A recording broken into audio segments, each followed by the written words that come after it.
CAS au kwenye lugha ya Kifaransa inaitwa TAS ikatoa taarifa kwamba imepokea shauri la Yanga na wanataka lianze na washtaki watu watatu au taasisi tatu: TFF, bodi ya ligi na Simba Sports Club. Mwanzoni tulikuwa watu tunazungumzia tu kuhusu TFF na bodi ya ligi, kumbe na Simba naye imeingizwa huko. Evidence hizo ambazo unasema hapo kwa upande wa Simba anaweza kazitumia kama na vielelezo. Bado subiri, kwa sababu Simba wameambiwa sasa wao watajibu. Okay. Yaani mwenye kesi ni Yanga. Okay. Yaani sisi mahakamani aliyefungua kesi ndio mwenye kila kitu. Ndiye anayeleta kila kitu. Upande wa Simba nao kuna vitu, au TFF kuna vitu, na bodi ya ligi nao kuna vitu vya kujibu, nao wamepewa muda. Ushawahi kusikia neno ya Ngoswe tumwachie Ngoswe? Huu ni msemo ambao pengine hujawahi kusikia. Kama uliusikia inawezekana pia huelewi ulikuwa na maana gani. Yaani kama ni mtaalamu wa sheria tumwachie mtaalamu wa sheria. Kama ni daktari tumwachie daktari. Kama ni mtaalamu wa habari tuachie ni sisi wanahabari. Au sio bwana? Na mimi kwa kuniachia na kuniamini kama Like Media nimemtafuta mwanasheria hasa kuhusiana na swala zima ambalo linahusu swala ya Yanga kupeleka kesi CAS, na CAS wao wamerudisha majibu sasa ya kuwataka bodi ya ligi, Simba, lakini pia na TFF waweze kuleta majibu ndani ya muda ambao wameutaka. Hilo ni swala ambalo mwanahabari hawezi kulijibu tu, anaweza kulitoa taarifa, lakini mwanasheria hasa ambaye anaujua vizuri mpira miguu atakwambia hiki ni nini, kinatakiwa kufanya kitu gani na vitu kama hivyo. Kwa hiyo ukivunjika mguu, meno yanakuuma, si nini, kuna madaktari wa aina hiyo. Wote hizo ndo kesi zao. Lakini hapa niko kwa mwanasheria ambaye ni mbobevu katika masuala ya sheria. Hapa nazungumzia sheria mbalimbali. Masuala ya civil cases, masuala ya kijamii, masuala ya criminal kwa maana kesi za jinai, kesi za mashamba kwa maana land cases, lakini pia kuna labor cases. Kuna kwa maana labor ni wafanya kazi, lakini kwa probate cases hapa tunamaanisha zile kesi za mirathi. Zote hapa zinapata tiba. Huyu ni mwanasheria nguli kabisa, anafahamika kama Alois Komba. Nimekuja hapa kuweza kupiga na historia. Lakini kama mwenyewe utakuwa na shida ya kuweza kuonana naye kwenye masuala ya kisheria, njoo hapa. Yupo Magomeni Mapipa. Kama unaelekea Kariakoo kwenye mataa ya Magomeni, upande wako wa kushoto, mbele yake hata ukiuliza tu Haki Kwanza Advocates, basi watakuleta kabisa kwa Alois Komba. Huyu ni mwanasheria na mimi niko hapa kumletea ya Ngoswe. Maana huyu naye ni Ngoswe, wala nimletee yake ya Ngoswe ili aweze kutuletea tunachokihitaji kukifahamu. Mimi naitwa Lugano Israel na hii ni Like Media. Twenzetu ndani tukazungumze naye. Na hapa ni Haki Kwanza Advocates ambapo nataka kwenda kuzungumza naye. Kwa hiyo tuungane pamoja kufahamu kile kitu ambacho mwanasheria huyu na wakili msomi ataweza kuzungumza. Karibu sana.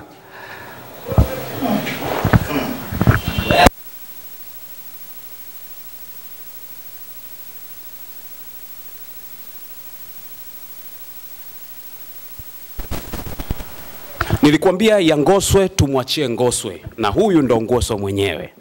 Hapa namaanisha mtaalamu wa sheria. Kwenye masuala ya sheria basi tumwachie Alois Komba.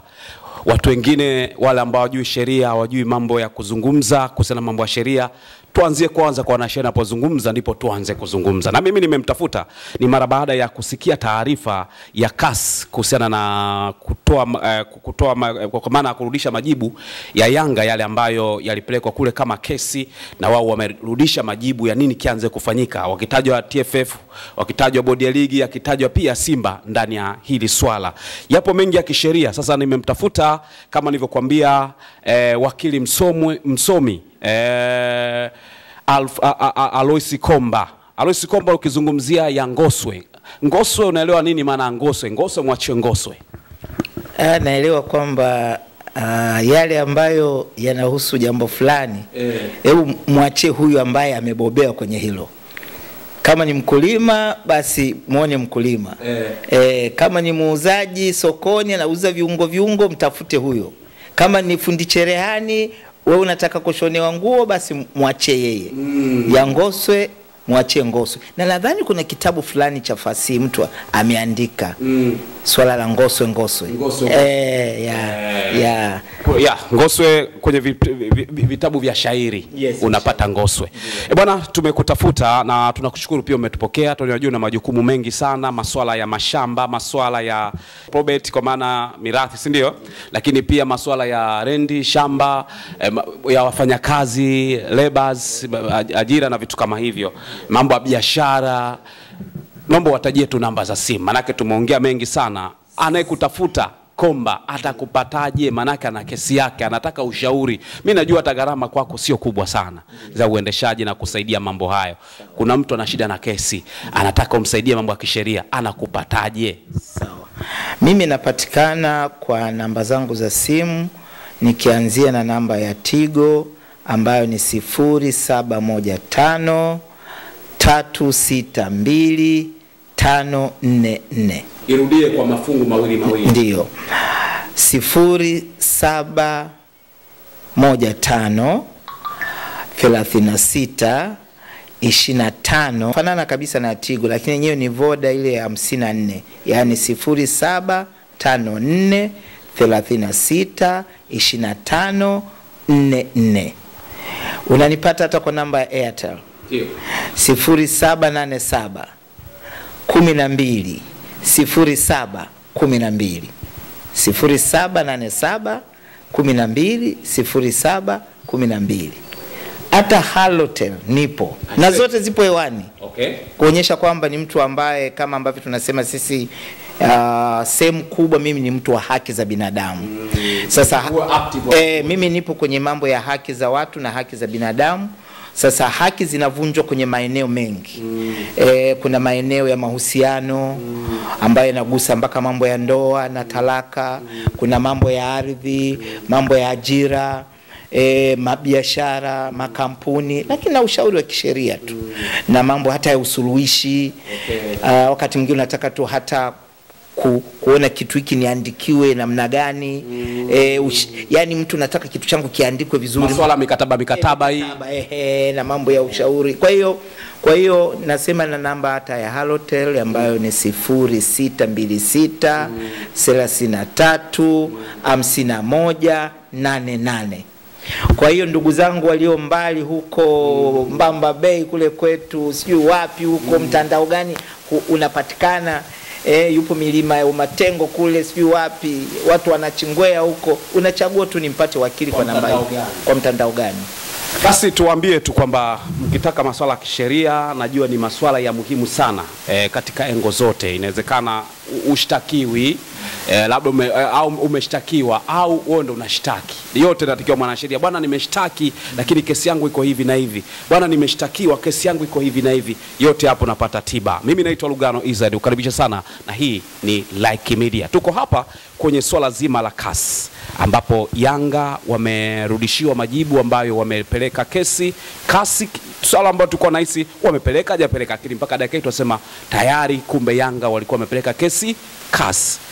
Tuzungumze mwanasheria hapa kuhusiana na masuala mazima ya barua. Tuanze, barua yenyewe inajifafanuaje kwenye vifungu? Kwenye barua kuna kitu gani sana cha kisheria ambacho watu wa kawaida hawezi kukielewa?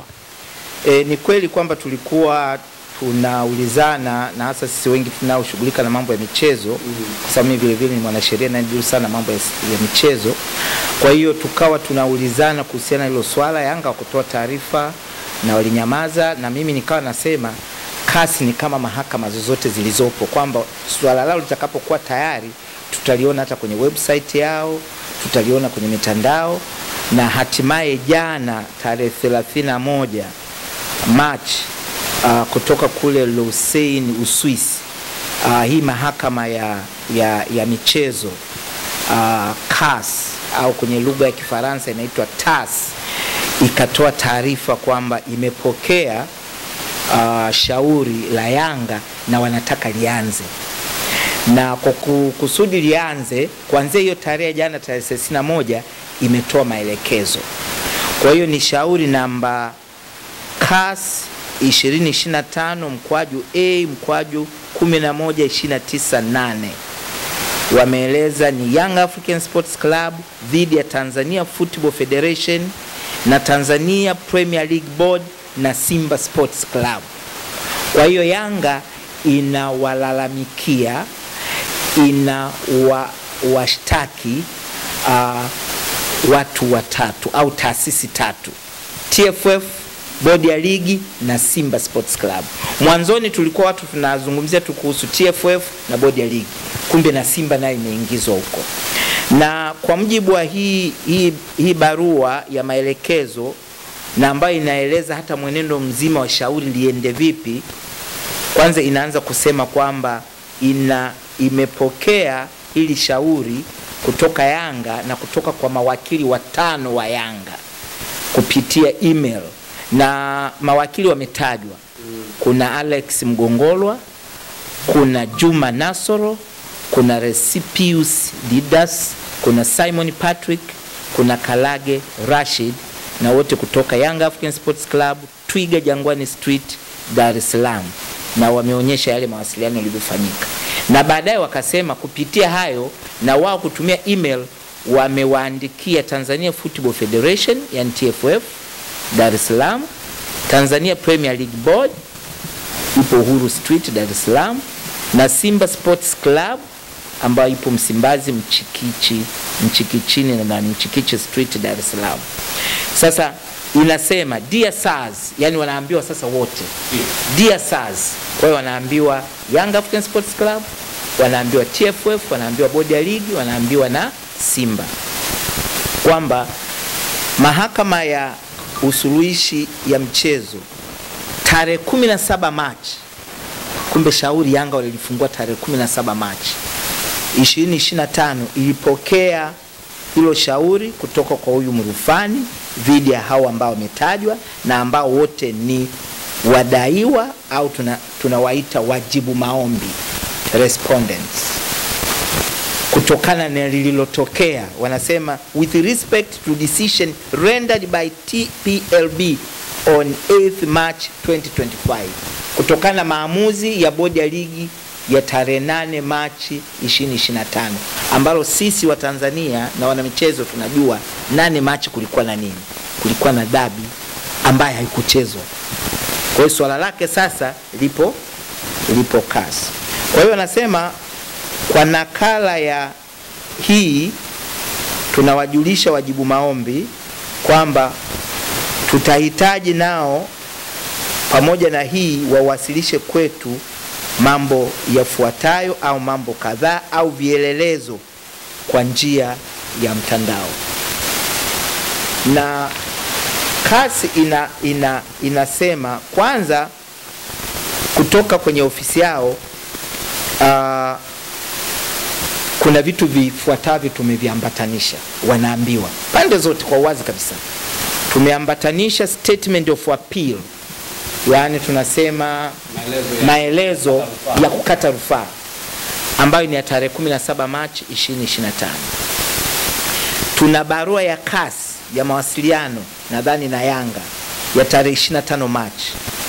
Vile vile kuna maelezo mengine tena ya tarehe 27 Machi ambayo ni ya wakata rufaa Yanga tena waliandikia kasi tarehe 28. Hivi vyote sasa vinafunuliwa wazi na vinatumiwa kwa pande zote mbili. Kwa maana hapo kwamba Yanga licha kwamba alipeleka malalamiko, lakini bado akawa anaendelea kupeleka evidence tofauti. Kuna vitu walikuwa wanaendelea kuvipeleka. Wakati siku tunajadiliana nini, wao wanaendelea kuvipeleka. Mpaka kufika tarehe 28, wanasema mpaka 29 Yanga ilikuwa inaendelea kuwasiliana na kasi. Sasa yale mawasiliano yote kasi wameamua kuyakusanya na kuwatumia pande zote. Kwa hiyo anaambiwa bwana, pamoja na barua hii tumeambatanisha vitu vifuatavyo, na wanasema kwamba kwa mujibu wa kanuni za hiyo mahakama, kanuni ya 20 na toleo jipya la 2023, anasema swala hili sasa limeshapelekwa kwenye Appeals Arbitration Division, kwenye kitengo maalum cha rufaa. Kwa hiyo yale tuko nasema kwamba watafunguliwa mlango, vitapokelewa, vimepokelewa na kesi tayari imesajiliwa na inapaswa kufuatwa hizi taratibu. Kingine wanaambiwa wajibu maombi hawa respondents kwamba nao mawasiliano yao na kasi yawe kwa email, kwa courier hiyo wanaitwa, na wanaombwa hebu wawasilishe address zao, na hasa address za mawakili wao kama watakuwa na wanasheria, kwamba email and contact details of their respective legal representatives.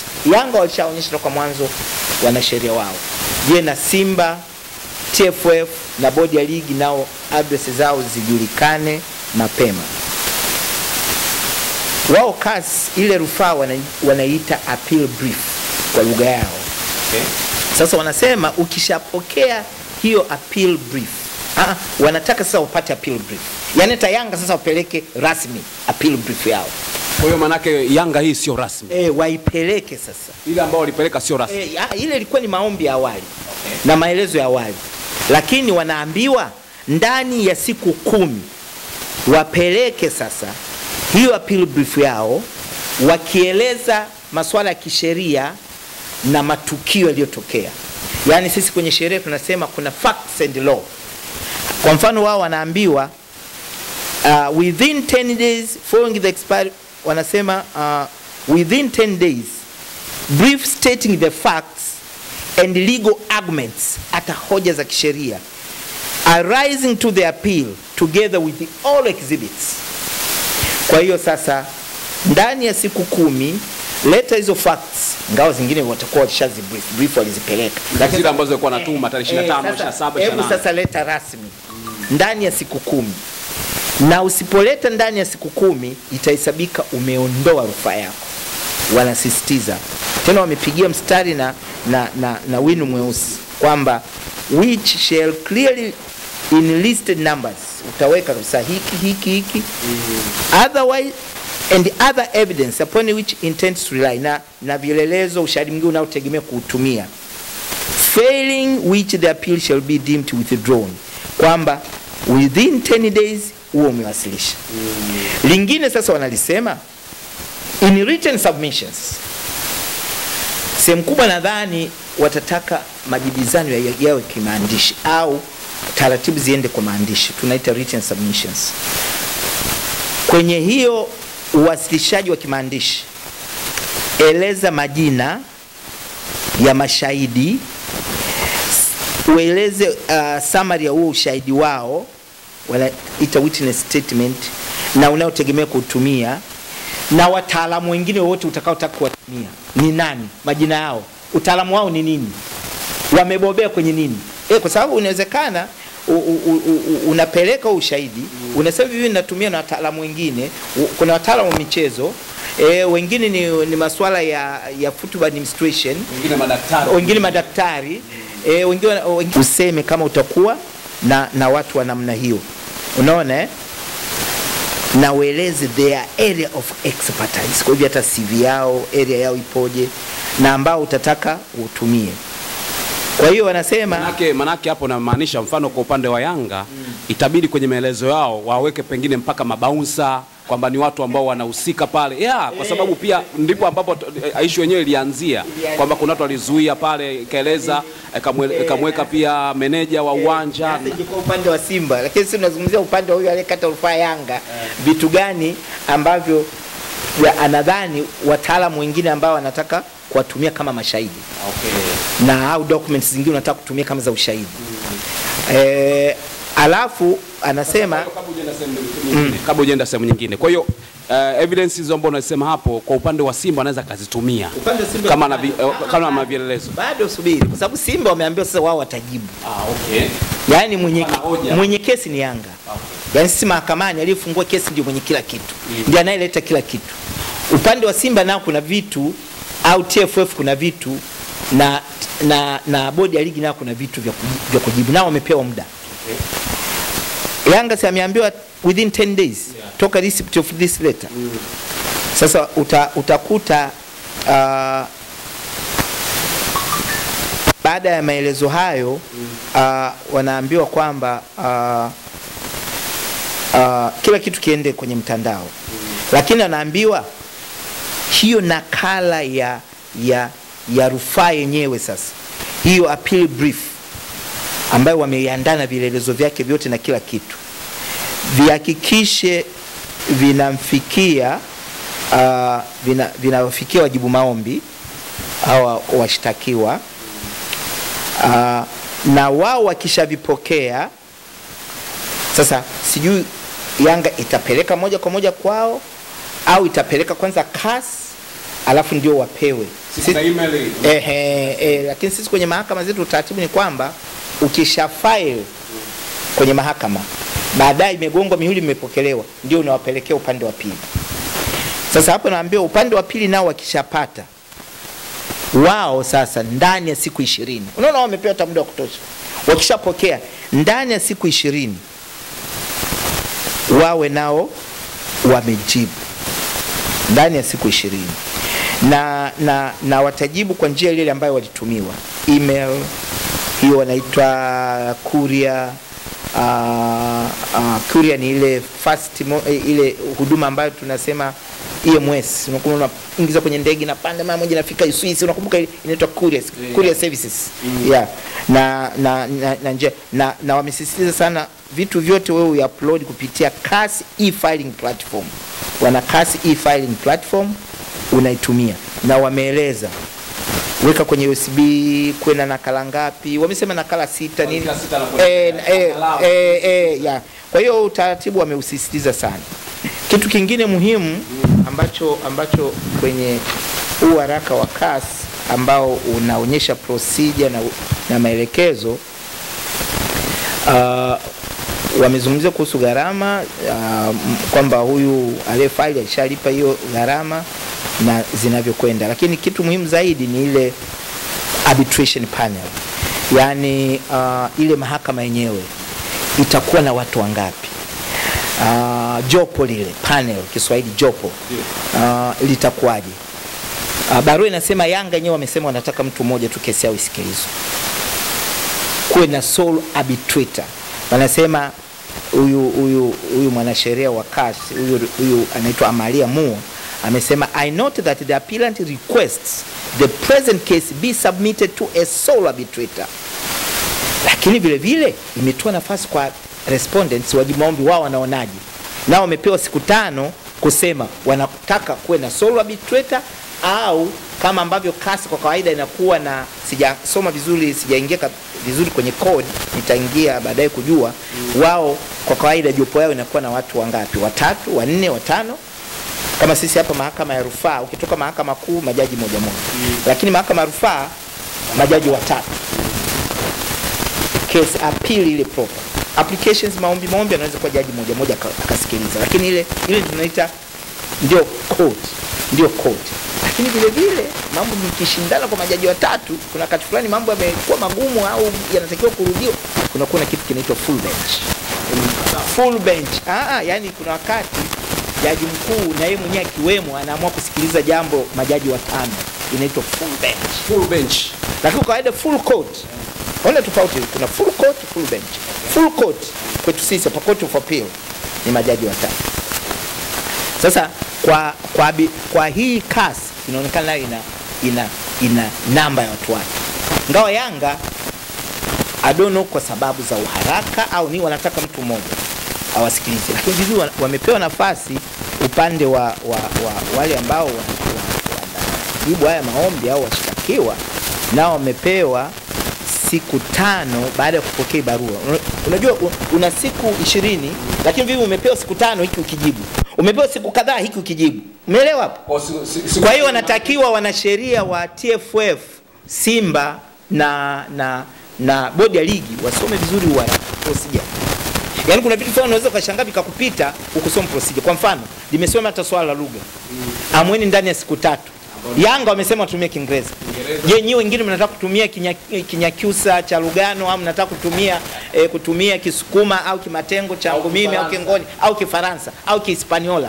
Wanaweza kuwa kaweka Simba, uweze kujua. Ndio watu hapa wanashangaa kwa nini imewekwa. Sisi huku ni anglophone na kuna francophone. Lakini Simba inaweza ikaajiri mawakili wa Kihispaniola. Na wakasema the language should change. au ikaajiri mawakili wa Kifaransa. Wanalazimisha kwamba lazima urudi kwenye Kiingereza. Wamesema vitu utakavyovileta kama ni documents zipo kwenye lugha nyingine uvitranslate kwenye lugha ya Kiingereza. Hawajasema proceedings au submissions mtakazofanya uweke lugha mbili, lugha mtakayokubaliana. Kwa mfano najua hapa patakuwa na utata. Ndio lugha yetu sisi ni Kiswahili na Kiingereza. Ngao baadaye na sisi tupiganie kwenye Kiswahili kiingie huko. Tutakapokuwa na si wakubwa kwenye michezo, si ndio? Nezo Sekafa ikasema bwana sasa na hii lugha ingie. Sisi tumeshacheza hata World Cup. Tanzania Uganda zimesha unaona kwa sababu kama lugha ya Kiswahili imeingia UN na UN haijaingia inatambulika, lakini kwenye Umoja wa Afrika sasa hivi ipo. Kwa hiyo ninachosisitiza wanajibu maombi wawe makini. Tahadhari sana. Tahadhari.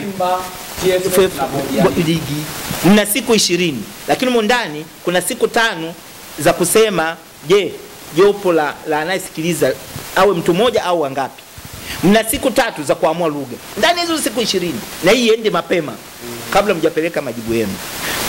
Kwa hiyo hayo ndio ambayo yanazungumzwa na kwa kifupi tu na ndio hiyo kwamba kama vitu sasa vikiwa written in English alafu mkawa na vielelezo vimekaa kwa Kiswahili, unajua mnaweza kuwa mna kanuni au documents zingine au alafu yuna mashahidi ambao hawajui lugha nyingine lakini Kiswahili wanazungumza. Wamezungumza kwa Kiswahili, lazima translation yake ifike.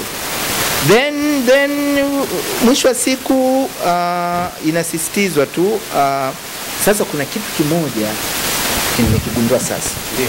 Na ukiangalia hata hii barua inavyo secret wanavyojadili hicho kitu wengi hawajakiona. Ila wanasheria wa Yanga, mawakili wa Yanga wanajua kuna ombi gani lingine wanapeleka. Unajua wamepeleka kitu gani?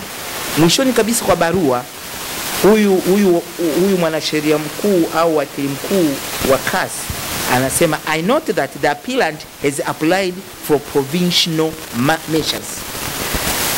Lugha aliyotumia hata mimi kama wakili mzoefu nilikuwa najaribu kuangalia provisional measures nini. Nikagundua kwamba anasema upande wa kata rufaa kuna amri fulani za muda wameziomba. Hatujui ni amri gani. Mimi ndio nikaanza kuhisi maybe wamesema mchezo wa dabi kwanza usipangwe wakati shauri hili linapoanza. Wao wameweka sharti. Kuna vitu wameviomba vya muda visimame. Sasa naogopa tusije kama wameomba na ligi kwanza isimame. Hii nadhani hapana. Inawezekana? Hatujui. Inawezekana wameomba na ligi yenyewe isimame. Sisi tunasema tu labda ndio tu mchezo wa dabi lakini kuna kitu wameomba na wanaambiwa sasa kwa mujibu wa kanuni ya 67 wanayo haki ya kuomba lakini vivi inawapa siku 10. Unaona upande wa maombi wanazidi kupewa vitu. Simba, Yanga na TFF, bodi ya ligi na Simba ndani ya siku 10 wakishapokea nao waangalie hivyo vitu wanakubaliana navyo. Kuna Yanga vitu wameviomba interim, inawezekana ni dabi au ligi simame. Si unasema kisheria maybe kwetu sisi huku mahakamani huwa tunaomba temporary injunctions, mazuio ya muda zinaitwa interim injunctions au maintain status quo. Kuna lugha tunatumia. Hebu kwanza mambo yasiendelee. Wakati huu tuna mgogoro wa ile sehemu jamaa alikuwa analima, asilime basi. Alikuwa anapanda miti kama alikuwa anaishi huko ndani itabidi hame kwanza. Power free kwanza. Abaki lakini kwanza sifaje lot. Kama alikuwa anapaka rangi au nini.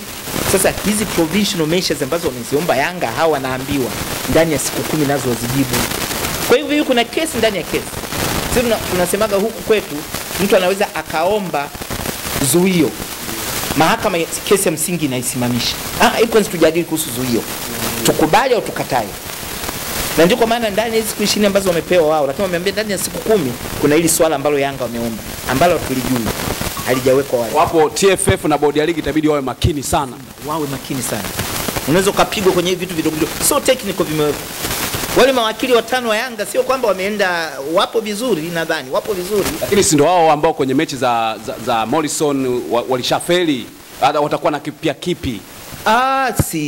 Kwenye swala lile la Morrison ilikuwa na namna yake na alikugusa mambo makubwa kama ya ligi na nini. Haikugusa kanuni.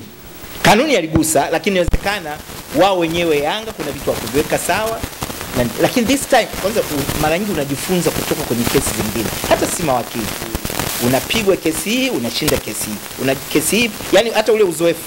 Mimi nikisema ni wakili na uzoefu wa miaka 15, humo ndani nimejifunza vitu vingi sana tofauti na wakili anaanza leo kesho. Na